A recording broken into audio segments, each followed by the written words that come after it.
Hello, everyone. This is going to be a little bit weird because we're going to start this before we actually start this. So, for all you guys on certain social media spaces, we're starting right now.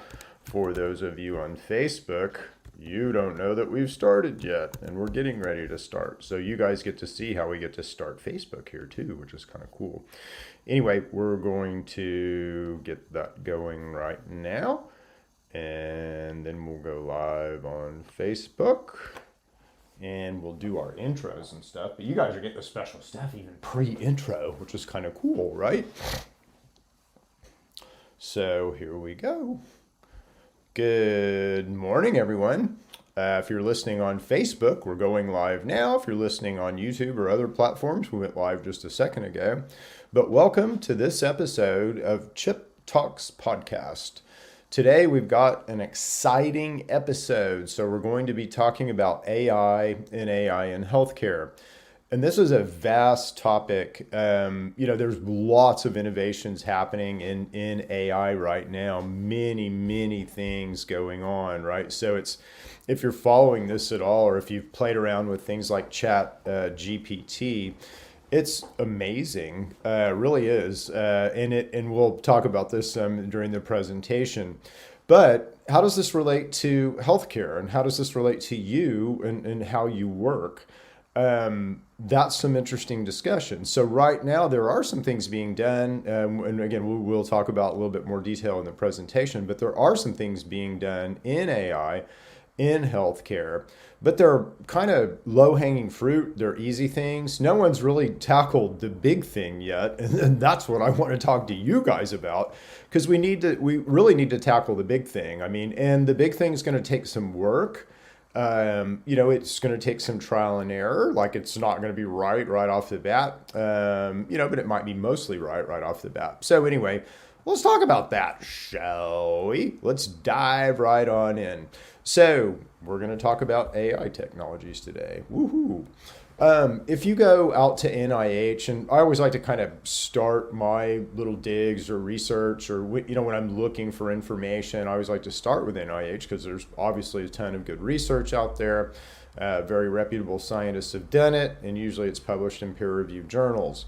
So I just sort of ask Google, tell me AI in healthcare. So there are some articles and stuff out there. But again, no one is really trying to algo you yet. They're trying to maybe algo aspects of you. They're trying to algo better, like, let's say, ways to evaluate instrumentation and better ways to do diagnostics. So that's happening a lot. But no one's tackled you yet. So we're going to talk about tackling you. This is a group out of Italy. So they are kind of they're pretty advanced in what they're doing in AI. So they are using thermal imaging technology to look at things like knees. And then from that thermal imaging technology, they've written AI software which will take that image and, let's say, indicate hot points or areas of concern or things that an athlete or a coach or something like that might want to be looking at that might be an area of weakness. So, like, for instance, they look at a lot of soccer players, professional soccer players, and they're looking for weakness in knees and things like that, because if they find it before an injury occurs, think of the value to that, not only to the player, because the player can rehabilitate that area before an injury occurs, but also to the value of the team, the value of the coach. It's just, it's a win-win-win. But AI is being used quite heavily by these fellows, so Thermo Human, and again, they're a group out of Italy. There's some PhDs out of Italy. This is also where I received my thermal imaging training from, which was great. They're really good, and it was really applicable to anatomy and kind of how the human body worked, and they've got a lot of that done and figured out. But it was very good training that I went through. Okay, so how do you algorithm human function? All right, so where would you start? So if I gave you a challenge, and again, AI, for those of you guys that don't know, AI is not mystical and magical.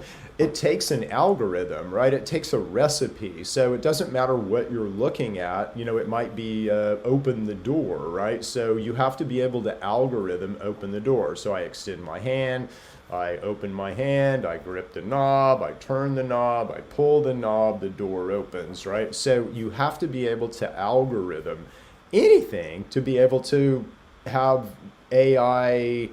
The underpinnings of AI, let's just say, is an algorithm, right? So if you're wanting AI to assess something, you human, have to be able to write that algorithm to be able to break down that thing into a simple set of rules that you give to the AI, and then the AI basically builds how it's going to run data through to accomplish the task, okay? But it takes an algorithm, right?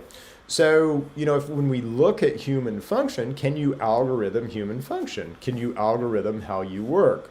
Well, if you're classically trained, if you're a doc out there listening to this, or a PhD out there listening to this, and you're classically trained, you're gonna be shaking your head. You're gonna be going, there is no way you can algo human function, because it's just too complicated and too vast, right? And so that's really the common thinking out there right now. Well, hopefully by the end of this, I might impact that thinking just a little bit. So some aspects of human function are pretty easy to tackle. Like Thermal Human has done, looking at knees and, knees under inflammation and things like that. So, that's doable. But can we tackle you? Can we tackle you as to the disease? Like, for instance, and we'll talk about this at the end a little bit, but can we build a Medbed type situation that would evaluate you, sort of suggest a treatment, and then evaluate you under that treatment? I mean, that would be cool, wouldn't it? And I think that's where we all want to go. So can we algo you? Well, we can, okay, we can, but we need really a better frame of reference right now. Like, what's your regulatory system? How do you regulate yourself? And, I know the answer to that. It's endocannabinoid system. That is, I would say, heavily anecdotally proved. And that has been proved through many, many studies. But there's not one aggregate study there that says that the endocannabinoid system is our master regulatory system. But it's pretty obvious, okay? So you've got to start there, right? So you've got to start with the endocannabinoid system. And so I decided to ask AI. I asked ChatGPT, what does the endocannabinoid system regulate? And again, these are all citable, let's say, claims about what the endocannabinoid system regulates. So, anybody out there in science land freaking out that we've, sort of putting this stuff out there. No, these are all citable claims. You can sort of go there yourself if you'd like to. I'll leave that to the reader or the viewer. But look at this, okay? So again, the nervous system, the ECS is widely distributed in the central nervous system, CNS, including the brain and spinal cord, as well as the peripheral nervous system. It influences neurotransmission and neuronal activity, playing a role in various neurological processes. It regulates the nervous system. The immune system, the ECS has immunomodulatory effects, meaning it can influence the activity of the immune system. It plays a role in regulating inflammation and immune response. Cannabinoid receptors are expressed on immune cells, and endocannabinoids help modulate immune function. It regulates the immune system. It regulates the endocrine system. It regulates the cardiovascular system. It regulates the gastrointestinal system. It regulates the reproductive system. It also regulates our energy status, right? So if we have a need for energy, and we're going to go into that in a second. So if we have a need for energy, well, how does that happen? It happens through a process called AMPK. So again, AMPK is a switch that reacts to your need for ATP, and that happens. ATP is our gas. Okay, so when you have a need for gas, you're going to basically mess with the AMPK switch. Your gas is built from interesting substrates. So it can be built from fat, or it can be built from sugar. It's way more efficient to have your gas built from fat than it is from sugar. But, again, that has to do with this AMPK switch. So AMPK switch is also known as the fasting and fed switch. So you, let's say, turn AMPK off, or you unphosphorate it when you eat, and it stays that way for 5 hours. 5 hours after you eat, it rephosphorates, and it will stay there until you eat again. That, when you're unphosphorated or off, that's called fed. When you're on or phosphorated, that's called fasting. Okay, so we'll talk about that more in a second. This switch controls, many regulatory, controls basically our entire metabolic function. Okay, so many regulatory functions. This switch is controlled by our behavior. Okay, so we control this switch with our eating behavior, and we control this switch with our eating frequency. So how do we turn it off? Eat. How do we turn it on? Go 5 hours without eating. So it's that easy. This switch heavily interacts with the endocannabinoid system. Okay, so let's algo some stuff, shall we? Let's say any hormone, okay? So let's say we hook Joe up, and through other methods, we evaluate that Joe has low testosterone. All right. So how are we going to look at that, and if we fed that, how would we build that algo, let's say? So how would we evaluate whether Joe has low testosterone? And there's ways to test for that. You can test for that in a lot of different ways. So check that box. And then how would we influence Joe to be able to increase his testosterone, or Betty to increase her estrogen, or Betty to increase her testosterone, or Joe to increase his estrogen? So we may progesterone, any hormone this is associated with, any steroid actually this is kind of associated with.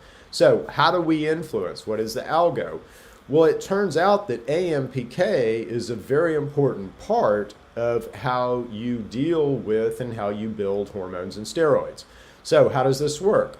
When you're in a fed state, so up on the upper right there, you're producing cholesterol. So you're making cholesterol. You're not doing anything with it, you're just making it. So when you eat, and for 5 hours after you eat, you're making cholesterol. If you want to lower your cholesterol, fast or intermittent fast. Because when you're fasted 5 hours after a meal, you'll start tearing down that cholesterol and building other things from it. Okay, so what do you build from cholesterol? All your hormones. Every single hormone is built from cholesterol. What else do you build from cholesterol? Bile acids. So again, you need to be able to digest food. You can't do that without bile acids. So cholesterol helps you do that. But this doesn't happen unless, if we eat, let's say if I eat every 4 hours, guess what? I never break down my cholesterol. And you're going to do it in little minor ways, but you're not going to do it in a macro way. And you're going to be, deficient in certain steroids and hormones because of that. If you fast, again, over time, you'll run out of cholesterol because you run out of resources. But if you fast, you're not making any cholesterol, okay? You're breaking it down, and you're breaking it down into stuff that your body needs. So, important component here. So, obviously, this is algoable, but the influence or mechanism for change in this is us and our behavior. So this is something that we can control, right? Very much within our control, our breakdown of hormones. Now, I can't really control how my enzymes break down, like cholesterol. I can't remember what the first breakdown is right off the top of my head. I think it's progesterone, and then past that, you'll go to estrogen, you'll go to testosterone. There's a bunch, of hormones that get produced. But if and what happens is cholesterol starts as the big master, and then cholesterol is broken down in several steps to, I think it's progesterone. Don't hold me to that. I could look it up. But I think progesterone, but there's several intermediary steps. But it takes enzymes to be able to do those cleaves and break down cholesterol into its basically intermediaries, okay? So you have to have enzyme action. So there are enzymes involved in this as well. But again, it's all logical, it's all explainable, it's all predictable, and it's all algoable, which is cool. All right, so what about your immune system? I mean, it'd be pretty cool to be able to algo our immune system, to understand, if I sort of influence it in certain ways, then what's going to happen? If I give it certain things, what's going to happen? And it turns out it's pretty algoable too. There's different aspects to it, so it gets a little bit more. In fact, it's probably the most complicated system to algo because there's so many different iterations of it. So your immune system can become very, very robust and let's say build a bunch of different expressions of itself. And so that makes it a little bit hard to algo. But again, it's all explainable, it's all logical, and it works in a predictive fashion. So the interesting thing about the immune system, though, at the sort of top knot level, in a fed state, so when we eat and kind of for 5 hours after we eat, and it's variable, that's why I say kind of, but it's 4 to 5 hours, it's at least 4 hours, it's almost more than 5 hours usually. But when we eat, we're going to stay in that state, that fed state. And when we're in that fed state, we're very low energy. We have low energy. And that's contrary to what we've been taught. We've been taught that we need to eat to get energy. No, it doesn't work that way because of this AMPK switch, okay? So when we eat, we go into a real low energy state. It's, 25 to 50 times less energetic. And again, why? It's because of mitochondria are burning glucose rather than fats. But anyway, our immune system kind of goes to sleep. So we still have an immune system, but it's not as robust as it is when we're in a fasted state. So we are in a fasted state 5 hours after you eat, provided you haven't eaten again. 5 hours after you eat, we go into a fasted state. And in a fasted state, our immune system becomes quite robust and quite active. So look at all this stuff that gets turned on. Autophagy is a Pac-Man-like process where cells will gobble up other cells. If you have cancer, you want this on because this is part of your body's response to cancer. And again, if you're always in a fed state, it's off, okay? Anti-inflammatory effects are turned on. T-cell influence is turned on. Dendrites are turned on. It's kind of the control of dendrites are turned on. The regulation of macrophage polarization is turned on. And that's very important because one of the things that pathogens want to do is stick you in a macrophage polarized state. And what does this mean? Innate immunity versus adaptive immunity. So some pathogens go one way, some pathogens will want to go the other. But again, they want to stick you in a state. So you want your immune system to be able to respond as it wants to different polarizations, and you want it to be able to flip polarizations when it needs to. So that's a very important part of how you defend yourself. And then also the modulation of neutrophils. So, as you start getting ready to kill something, you need to be able to modulate those in certain ways. And you need to be able to recognize what's you and what's not you because you don't want to kill yourself. So it's pretty important how your body does that. But again, this stuff is not necessarily off when you're fed, but it's sleepy. You're a sitting duck for pathogens when you're in a fed state. Let's kind of put it that way. You're way weaker. You don't have as much juice.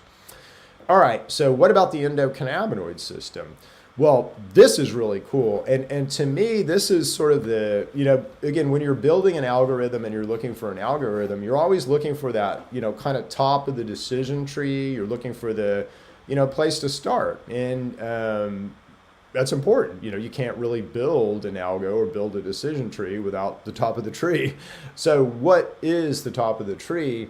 Well, again, it takes a little bit of explanation to walk you through this, but let's just say we work kind of like a car, okay? And so you can think of, and it's not quite this simple and easy, but you can think of your hypothalamus hippocampus as the computer in our vehicle. And then you can kind of think of the endocannabinoid system as our electrical system and our sensor system that's always looking at everything in our body. It's always looking at, status of organs, status of a cell, status of communication between cells. So it's always sensing and always looking. And then the endocannabinoid system, like our car, will use an electrical system to make changes. So if a valve needs to be adjusted or, your exhaust needs to be changed or, whatever happens inside your car, well, that's always done by the computer through the kind of the electrical system through that particular system and into that system. Well, again, that happens in you, hypothalamus hippocampus, through the endocannabinoid system, into an organ system, into a cellular communication system, even into mitochondria, okay? So that's the endocannabinoid system. And I'm going to be talking a lot more about that in a lot more detail, and I have. So if there's a lot of chip talks out there that go into more detail about the endocannabinoid system, if you're interested. But I want to walk you through this because this is very important as to the algorithm of human function, okay? Because this is top level to me. So, it turns out we're a big fat machine. We run on fat. And again, not McDonald's French fries fat, very specific types of fats. Saturated fat, which we mainly get from animals. We get some saturated fats from plants as well, like nuts. Monounsaturated fat, which we mainly do get from seeds and nuts. It's in olive oil, so oleic acid is basically monounsaturated fat. And then omega-3 and omega-6 fatty acids. And, it's important, these fatty acids that we eat, because guess what happens? As we eat these fatty acids, and it's these in particular, those four, as they hit our intestinal lumen when we first eat them, they immediately build endocannabinoids, okay? So in each fat, in fact, every fat that you can stick on a triglyceride, it isn't that interesting and algoable and logical, but every fat that you can stick on a triglyceride will build an endocannabinoid. By virtue of those endocannabinoids being built, you communicate that through your vagal afferent nerve to the hypothalamus hippocampus. The hypothalamus hippocampus then makes a decision as to your nutritional deficiencies or sufficiencies. So are you getting the fats that you need? Because we're just a big fat machine. And if you're not, let's say you're deficient in omega-3 fatty acids. Well, again, one of the big aspects of omega-3 fatty acids is you will build anti-inflammatory immune mediators from omega-3 fatty acids. So immediately, if you're not eating omega-3s, your hypothalamus hippocampus is going to understand a deficit and is going to help in your gut biome allow bacteria to produce useful anti-inflammatory short-chain fatty acids that can be used in place of the breakdowns of the omega-3 that you don't have. Otherwise, you won't have an immune system. So this is really cool how this works. It's very explainable. It's very logical. It's uber logical. But basically how this works is by the types of dietary fats that we put in ourselves, we program our body. And we set a nutritional state. And again, if we're not eating certain kind of fats, we're going to have a different biome than if we are eating those kinds of fats. If we're deficient in two types of fats in particular, monounsaturated fat and omega-3 fats, those are anti-inflammatory fats. And so if we're only eating those are anti-inflammatory types of fats. If we're only eating inflammatory types of fats, we're going to have a whopping gut biome to build all our anti-inflammatories in. So this is very important, but this is a programming that we do to our human body. This is how we set sort of a state. And then from this state, things happen in our immune system, things happen in our digestive area, things happen in, how we're breaking down and building hormones and steroids. Things happen in our serotonin system based on this status. But this is the top of the tree, and you gotta have the top of the tree in order to algo you. All right, so how would we use this information to affect change? So let's say we have got this figured out. We've taken a lot of time. We built the decision trees, and now we understand that, let's say, based on certain inputs, certain measurements of you, we can make a determination for what's going on with you. And it's probably going to be, I won't say it will be a better determination that you get in the medical system now, but it will be a consistent one, okay? And it will always learn, and it will continue to get better, which is really, really cool. So again, when we first roll out stuff like this, we might miss the mark. So we might get, a couple of misdiagnoses every once in a while. But those misdiagnoses just get fed back into the model. And again, the model gets smarter, the model learns, the model gets more data, the model learns, the model learns, the model learns, which is really, really, really cool. So let's look at a specific situation. So let's assume that we've got our evaluation model done, And now let's look at a model of influence, because again, all this really doesn't matter unless we've got a way to influence all this stuff, right? So let's say we get back from our evaluation method, we've got our client that suffers from intense nausea. We don't know why this is going on. Again, in a perfect world, we do. We've assessed that this client probably has hookworm. That hookworm is causing a serotonin oversupply in that person's gut. That serotonin oversupply is basically hitting 5-HT3 receptor, and that's what's causing that person to become nauseous. Because if I hit 5-HT3 with something that's going to positively impact it, you will get nauseous. And if I hit it strong enough, you're going to throw up and you're going to vomit. But you're going to feel like you're going to vomit even if I hit it, okay? So pharmacologically, we know that the serotonin system, and in particular the 5-HT3 receptor, is our target for the very reasons I just stated. We want for our algorithm to suggest 3 options for our client. We want a pharmaceutical option, because some people will want pharmaceutical options. You know, if you're paying for this with insurance, then you're going to want to know what insurance will pay for. And sadly, right now, that's only the pharma option with some nuance.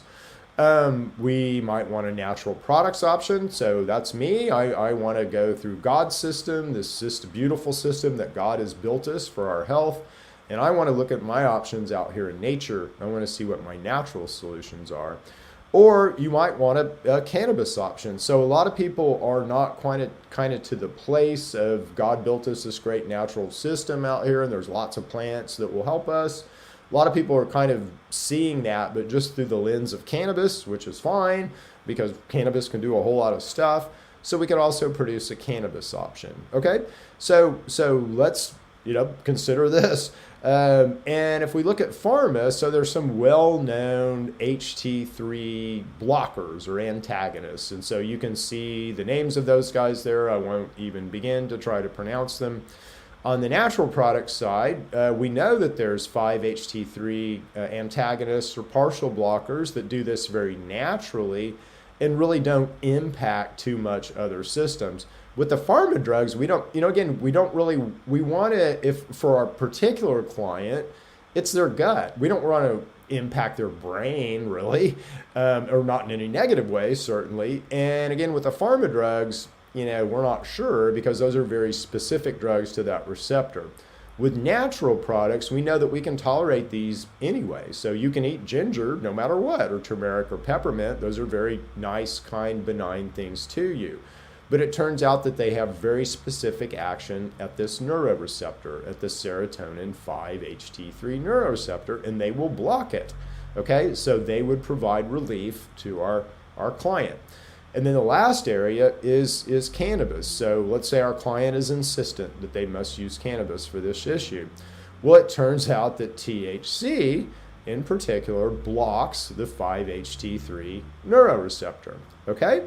So now we've looked at, problem, reaction, solution, okay? So we have, through our algorithms and through these, anticipated algorithms that we're going to build, but that we could build right now, we have assessed that this patient, has a 5-HT3 neuroreceptor problem, probably because they have some pathogen, and that pathogen is causing an overabundance of serotonin in their system. Now, in that particular case, we would also be recommending that person take something for that pathogenic situation so that we could, treat the cause, okay? But if let's say we weren't treating the cause, we were just going after that very specific 5-HT3 receptor, this would be the way that we'd do it. So for this particular person, again, we would probably recommend something, like a ivermectin or fenbendazole, depending on the type of parasite, the gut parasite. And then we would also recommend, depending on them, either a pharma product, a natural product, or a cannabis type product, depending on their needs and what they want.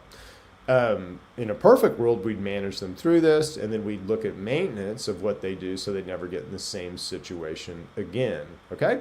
But this is all easy. It's not easy. I mean, it's going to take a lot of work, but let's say logically it can be done because now we have decision trees. Now we have sort of top function. We can look at the human function under top function. and we can begin to break them down and assess them as to what they do under certain, let's say, decisions that are made from that top function. So we've got a method of understanding, and again, it's helpful to understand our master regulatory system when you're looking at human function. If you try to algo human function without an understanding of the endocannabinoid system, good luck, because you're not going to get there. It's almost our understanding of human function right now, or what, let's say, most up to the PhD levels are taught, is it's kind of chaotic and confusing. You don't get a lot of logical constructs there. But if you have the endocannabinoid system as your logical construct, it really helps you understand kind of what's going on. And again, by virtue of that, you can algo it, which is cool.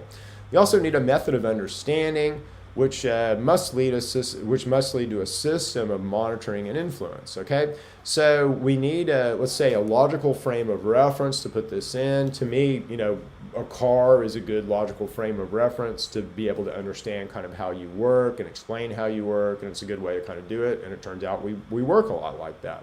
So we have to have a system of reference, and then a kind of a way to monitor all that.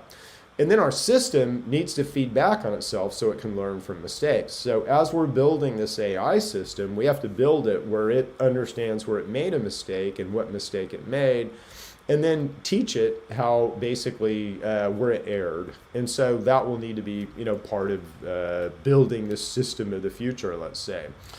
So where is this all headed? Well, it's headed to a pretty cool place, I think. So it's really headed to a place of med beds.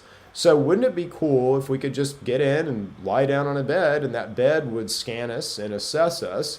And you think, oh, Chip, we can't do that right now. Look into some technology called Bioresonance, and I have done some chip talks on Bioresonance. So I'd suggest that you look at that technology.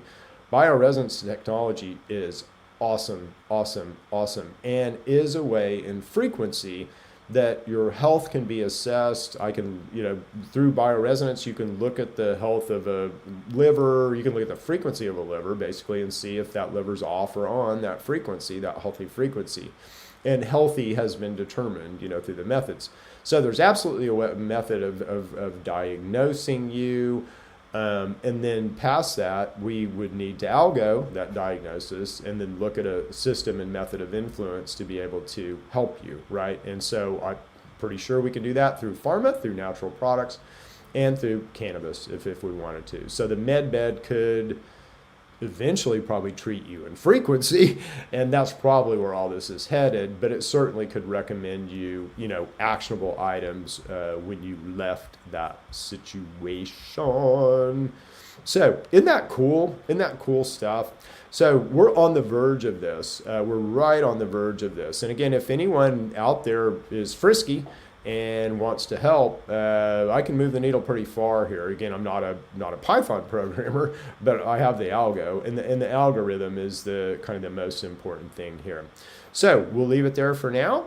Next week, or within the next couple of weeks, we're kind of not doing them as consistent as we was, but we are still doing chip talks. So we'll be out with another exciting chip talk soon. We'll continue to try to help you and me understand how we work better. And that's really the task here, empowering you with knowledge of how you work so that we can better defend ourselves against the man, so to speak. Anyway, see you guys later. Have a good week. Bye.